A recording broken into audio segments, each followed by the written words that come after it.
Shalom,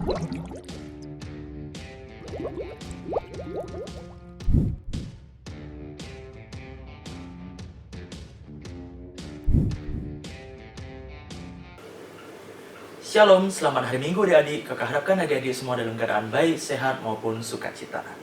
Berhubung situasi dan kondisi yang masih tidak memungkinkan untuk kita menyelesaikan ibadah PT kita secara normal di gereja, maka hari ini kita masih melaksanakan ibadah PT kita secara daring atau online. Dan sebelum memulai ibadah, kakak ada beberapa pengumuman terlebih dahulu. Yang pertama, untuk persembahan adik-adik bisa bantu persembahan itu untuk dititipkan ke orang tua. Lalu orang tua kalian akan membantu untuk membawa persembahan itu ke gereja ke pukul 9 sampai 12 siang setiap hari, dan dimasukkan persembahannya ke kotak persembahan yang telah tersedia.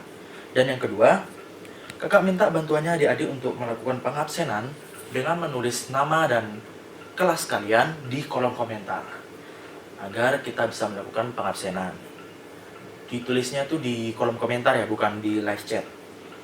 Dan yang selanjutnya, kakak juga harap bantuannya adik-adik untuk ikut berpartisipasi dalam mengisi pujian berupa video dalam rangka HUT Pelkat Persekutuan Taruna GPIB Eklesia Bandar Udara Internasional I Gusti Ngurah Rai Bali yang rencananya akan ditampilkan dalam ibadah syukur HUT PT bersama jemaat pada tanggal 31 Januari 2021. Nah, link musik dan teknis videonya nanti akan diinformasikan di link grup WhatsApp dan di grup WhatsApp maksudnya, dan di Instagram kita PT Eklesia Bali.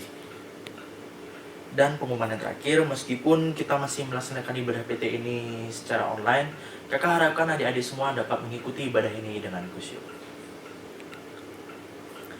Sebelum memasuki ibadah, kakak undang adik-adik untuk bersaat teduh sejenak. Saat teduh dimulai.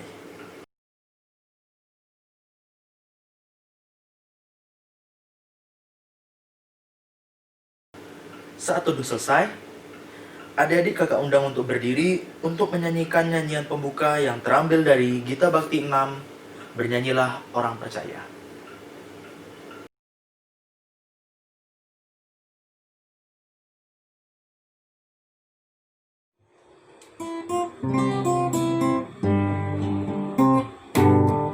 Bernyanyilah orang percaya, bergema dan gembira terus, terang Kristus tetap bercahaya di dalam derita kudus. Kendati sering kita bimbang, dalam hati kecil pun sedih, tetapi beban jadi ringan di dalam cahaya salib. Adik-adik kakak persilahkan untuk duduk kembali. Mari kita bersatu di dalam doa kita. Mari kita berdoa. Ya Tuhan, berkatilah ibadah ini dari awal hingga akhirnya ya Tuhan. Kiranya ibadah ini bisa lancar dan sesuai dengan rencana-Mu saja. Hanya di dalam nama-Mu saja kami telah berdoa. Haleluya, amin. Adik-adik, kita akan masuk ke dalam pelayanan firman. Selamat beribadah.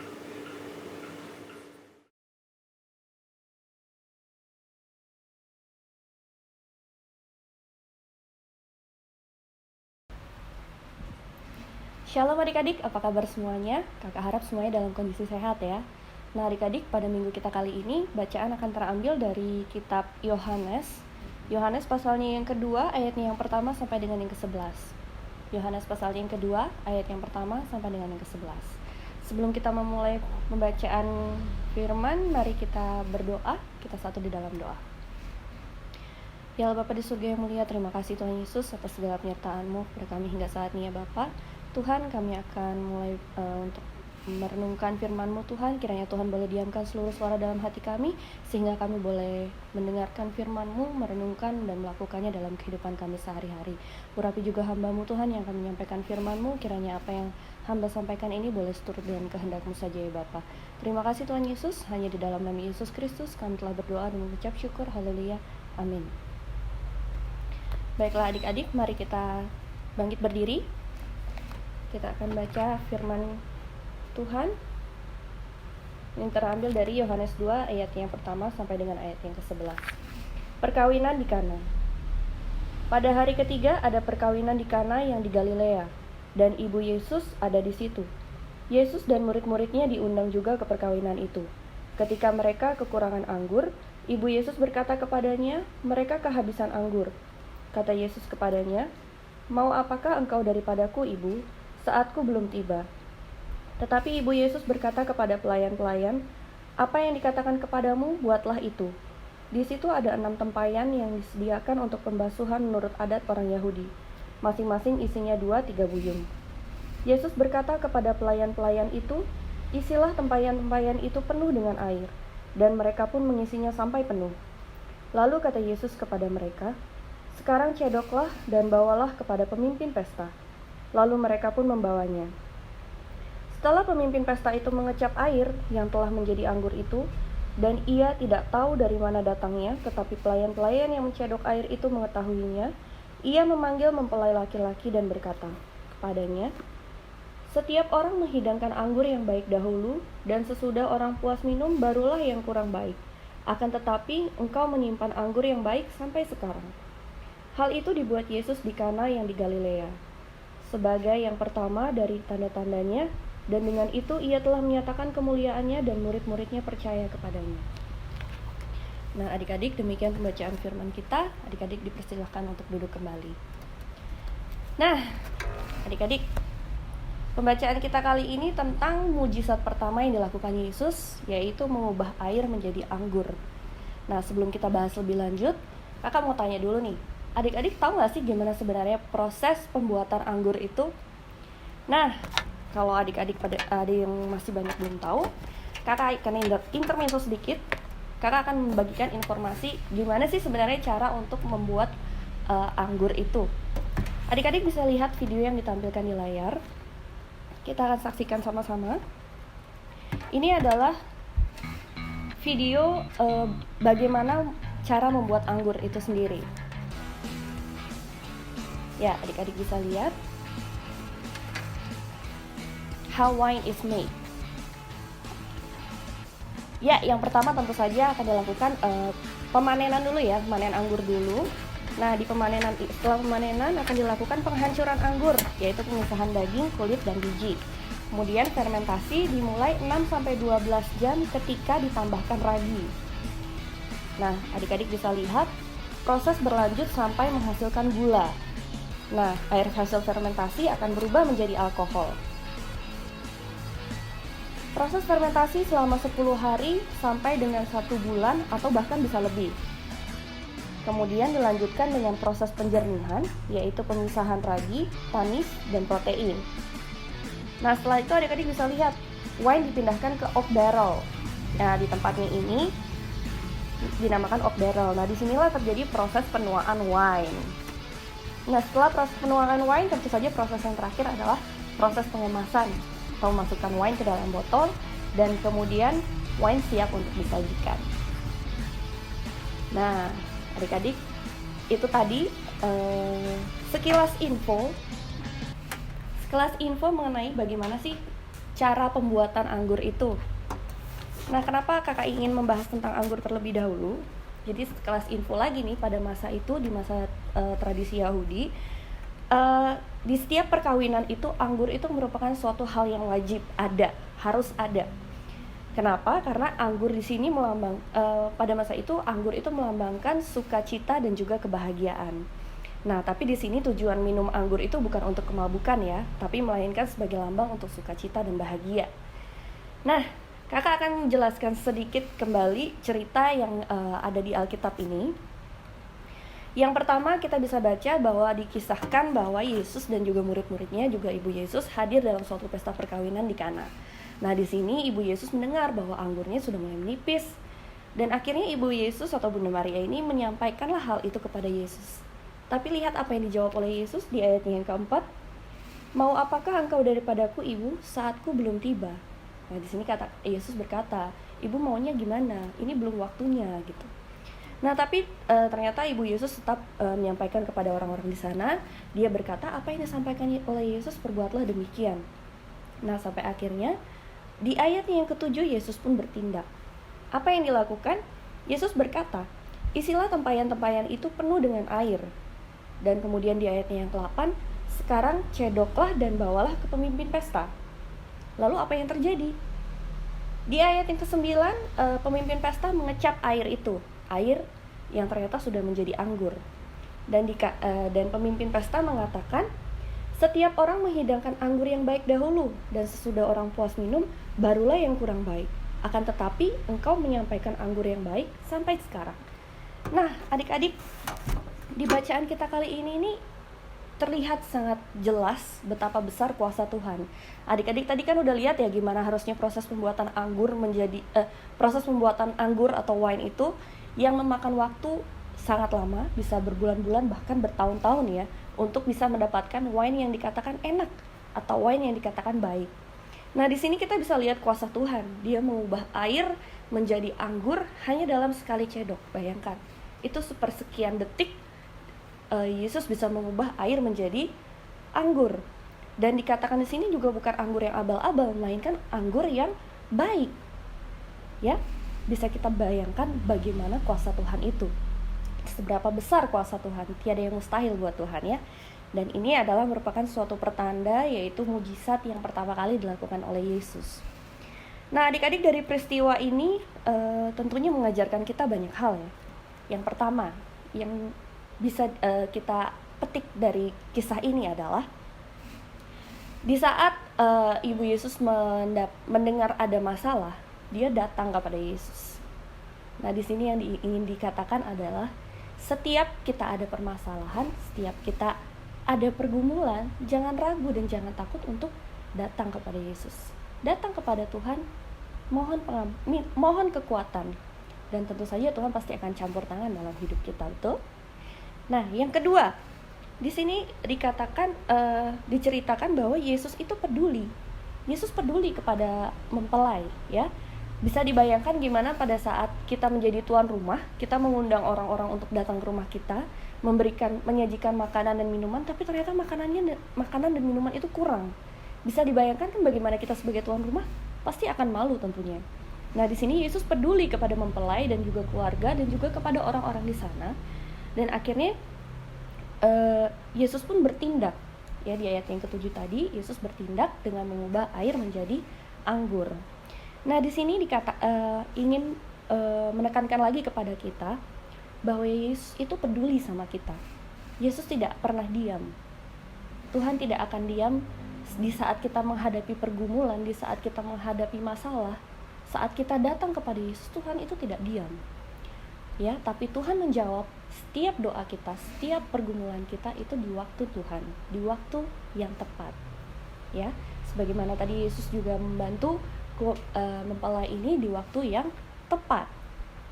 Nah, adik-adik, dan pesannya yang ketiga yang bisa kita petik dari cerita ini adalah kehadiran Yesus di pesta perkawinan di Kana itu memberikan dampak yang sangat positif ya, memberikan dampak yang sangat berarti bagi keluarga, bagi mempelai dan bagi orang-orang yang di sana, ya kan? Nah, di sini kita juga ingin diajarkan bahwa bagaimana kita bisa menjadi seseorang yang kehadiran kita itu juga bisa memberikan dampak yang positif untuk lingkungan kita. Gimana caranya biar kita ini bisa menjadi orang yang bisa menjadi berkat untuk orang lain, bukan batu sandungan. Nah, sekarang pertanyaan, gimana sih Kak caranya? Gimana cara kita bisa menjadi berkat? Apakah harus dengan menjadi kakak layan dulu? Apakah harus nunggu saya dewasa dulu? Atau apakah saya harus jadi majelis dulu? Nah, adik-adik, tentu saja bukan itu jawabannya. Banyak hal yang bisa kita lakukan untuk bisa membuat kita bisa menjadi berkat untuk orang lain. Terlebih di usia adik-adik saat ini, walaupun adik-adik masih muda, adik-adik dan kakak, kita semua itu bisa menjadi berkat untuk orang lain. Asalkan kita mau. Kita mulai dari diri kita sendiri bahwa kita tuh mau untuk menjadi berkat bagi orang lain. Caranya seperti apa? Contoh yang bisa adik-adik lakukan di usia kalian saat ini. Misalnya, kalian punya teman nih, teman kalian sakit, Misalnya nggak masuk sekolah, butuh ketinggalan pelajaran, kalian bisa bantu teman kalian kan. Kalian bisa bantu misalnya membagikan catatan, memberikan pengetahuan kepada teman-teman kalian, info kalau ada PR atau apa, atau dengan kalian care sama teman kalian, peduli, perhatian, tanya kabarnya, gimana, kamu sakit apa, sekarang gimana perasaannya. Dengan seperti itu pun kita semua itu kalian sudah berusaha untuk belajar bisa agar kalian tuh bisa menjadi berkat buat orang lain. Contoh lainnya nih, misalnya saat teman kalian lagi ngerjain tugas, butuh ngeprint sesuatu, ternyata printernya rusak, sedangkan kalian sendiri punya printer misalnya, kalian bisa peduli sama teman kalian, kalian bisa bantu. Ya udah di tempatku aja ngeprint, sini aku bantu ngeprint, misalnya seperti itu. Banyak hal yang bisa kalian, hal-hal kecil, sekecil apapun yang kalian rasa itu bisa membuat kalian, oh ini dengan melakukan hal ini berarti aku bisa menolong dia, aku bisa menjadi berkat untuk orang lain. Lakukanlah itu, jangan ragu. Contoh lainnya di situasi pandemi COVID saat ini misalnya kalian mendengarkan kabar bahwa salah satu teman kalian atau saudara kalian ataupun sanak keluarga sanak saudara kalian yang terkena COVID-19 misalnya, si A ini positif. Terus apa yang kalian lakukan agar kalian bisa menjadi berkat untuk orang itu? Tentu saja dengan kalau kalian misalnya bilang, Kak aku nggak bisa, aku kan sekarang masih pelajar, aku nggak bisa ngasih dia apa-apa, aku nggak bisa bantu dia apa gitu. Pikiran-pikiran hal seperti itu dibuang dulu. Jadi banyak hal yang bisa kalian lakukan dengan cara kalian misalnya melalui WA aja, say hi to dia, sapa dia, tanya bagaimana kabarnya, sekarang lagi ngapain, udah ngapain aja apa. Jadi dengan perhatian-perhatian kecil seperti itu kalian sudah bisa membantu mereka menjadi berkat untuk mereka. Betul? Ya, apalagi di saat sakit, di saat dia tahu dia COVID pun sebenarnya kan gak cuma orang-orang di sekitarnya aja yang shock, pasti dia sendiri juga shock kenapa dia bisa sampai kena COVID begitu kan. Jadi kita berikan dia perhatian, bukan penghakiman ya. Jadi bukan WA dia tanya, kamu dapat dari mana sih? Kok kamu bisa kena sih? Aduh, gara-gara kamu kena nih aku juga harus isolasi jadinya. Bukan nih hal-hal seperti itu yang harus dikatakan, itu malah membuat kalian menjadi batu sandungan. Nah, contoh-contoh seperti itulah. Jadi hal-hal kecil, bentuk kepedulian kalian pun itu bisa membuat kalian menjadi berkat untuk orang lain. Nah, oleh karena itu adik-adik, mari kita percaya bahwa Tuhan kita adalah Allah yang luar biasa, Allah yang mempunyai kuasa dalam hidup kita, ya. Jadi adik-adik yakin dan percaya tiada yang mustahil bagi Tuhan. Oleh karena itu, mari kita setia datang kepada Tuhan, curahkan segala perasaan kita kepadanya, curahkan segala pergumulan kita. Tuhan pasti akan menolong kita. Ya, Tuhan tidak pernah diam. Tuhan akan menjawab dan membantu menolong kita di waktu yang tepat, di waktu Tuhan, bukan waktu manusia. Nah, adik-adik, yang kedua, mari kita sama-sama bangun kepedulian kita. Bangun kepedulian kita kepada orang lain, kepada lingkungan sekitar kita. Dan yang terakhir, mari kita sama-sama belajar untuk bisa menjadi berkat untuk orang lain. Bukan menjadi batu sandungan, melainkan menjadi berkat. Ya, mari yakin dan percaya kita pasti bisa. Kita mau untuk melakukannya. Kita hadir di dunia ini untuk menjadi berkat. Amin. Baiklah adik-adik, kita akan masuk ke dalam doa firman yang akan disambung dengan doa syafaat. Mari kita satu di dalam doa, kita berdoa. Ya Allah Bapa di surga yang mulia, terima kasih Tuhan Yesus atas segala penyertaan-Mu Bapa. Terima kasih Tuhan atas firman yang boleh Tuhan berikan kepada kami pada hari Minggu ini Tuhan.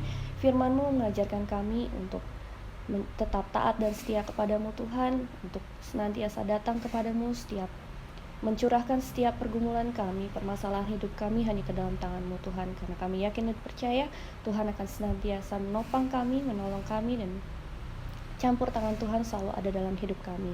Bapa, ajarlah kami Tuhan untuk bisa senantiasa semakin peduli terhadap lingkungan kami, terhadap orang-orang di sekitar kami Tuhan, dan mampukan kami Bapa agar kehadiran kami boleh menjadi berkat untuk orang lain dan bukan menjadi batu sandungan bagi orang lain. Bapa, terima kasih. Kami juga berdoa untuk bangsa dan negara kami. Kami berdoa untuk segala pemerintahan di bangsa dan negara ini ya Bapa. Kiranya Engkau berkati setiap pemimpin-pemimpin, baik dari yang tertinggi sampai dengan yang di daerah ya Tuhan, sampai dengan yang di lingkungan perumahan Bapa. Kiranya Engkau berkati mereka Tuhan, sehingga mereka boleh memimpin setiap daerahnya Tuhan dengan penuh hikmat kebijaksanaannya Bapa. Dan Tuhan Yesus, kami berdoa juga untuk perekonomian bangsa ini Tuhan, dunia, dan terlebih khusus Pulau Bali ini ya Bapa. Kiranya Tuhan yang mampu untuk pulihkan segala sesuatunya ya Bapa. Dan juga Tuhan, kami berdoa untuk pandemi COVID ini ya Bapa. Kiranya Tuhan boleh senantiasa memberkati kami semua, memampukan kami untuk senantiasa bertahan dalam kondisi ini ya Tuhan, dan kiranya pandemi COVID ini boleh segera lalu ya Bapa. Terima kasih Tuhan Yesus. Kami berdoa juga untuk setiap anak layan, kakak layan, orang tua, dan sanak saudara, keluarga ya Bapa.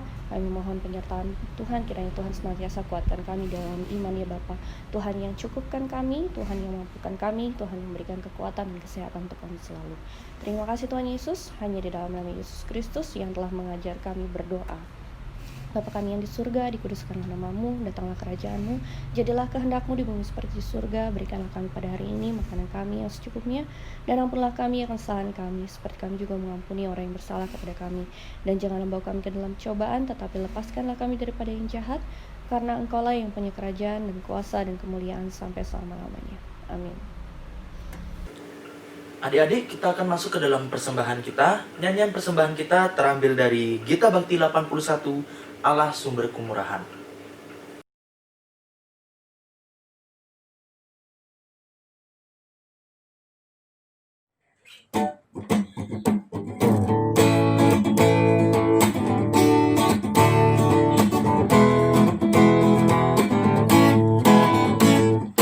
Allah sumber kemurahan juga kebajikan di sepanjang hidupku. Bersyukur senantiasa, puji nama Tuhan kini dan kekal. Bawa persembahanmu segera pada Tuhan Allahmu. Ingat akan janjinya tetap, Dia memberkati.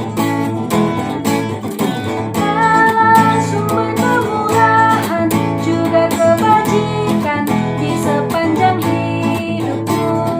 Bersyukur senantiasa, puji nama Tuhan kini dan kekal. Adik-adik, kakak undang untuk bangkit berdiri. Mari kita akan melaksanakan doa persembahan kita secara bersama-sama. Mari kita berdoa. Ya Tuhan, berkatilah persembahan ini. Kiranya persembahan ini dapat berkenan bagi kerajaan-Mu. Hanya dalam nama-Mu saja kami telah berdoa. Haleluya, amin. Adik-adik tetap berdiri. Kita akan bernyanyi nyanyian penutup kita yang diambil dari Kidung Muda-Mudi 133, Tuhan Yesus Sahabatku.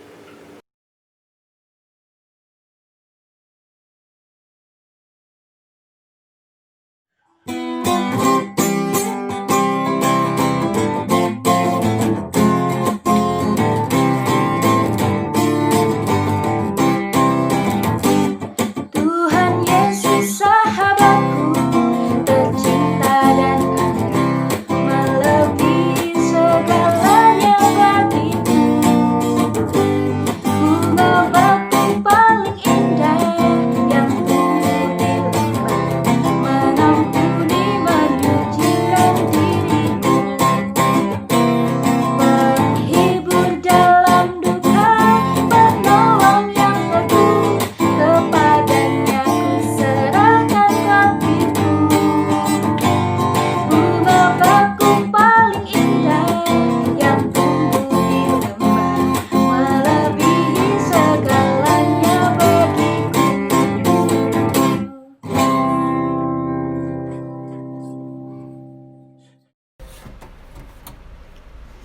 Baiklah adik-adik, kita akan menutup ibadah kita kali ini. Mari kita pulang dan mari kita bawa diri kita agar bisa menjadi berkat untuk orang lain. Mari kita tutup ibadah kita pada minggu kali ini di dalam doa. Kita berdoa. Ya Allah Bapa di surga, terima kasih Tuhan atas penyertaan-Mu hingga saat ini Bapa. Kami tiba di dalam ujung ibadah ini Tuhan.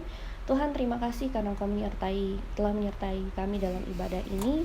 Kiranya Tuhan kami boleh senantiasa bisa mampu menjadi berkat untuk orang lain.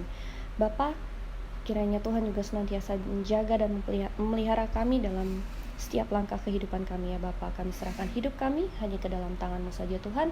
Terima kasih Tuhan Yesus. Haleluya. Amin.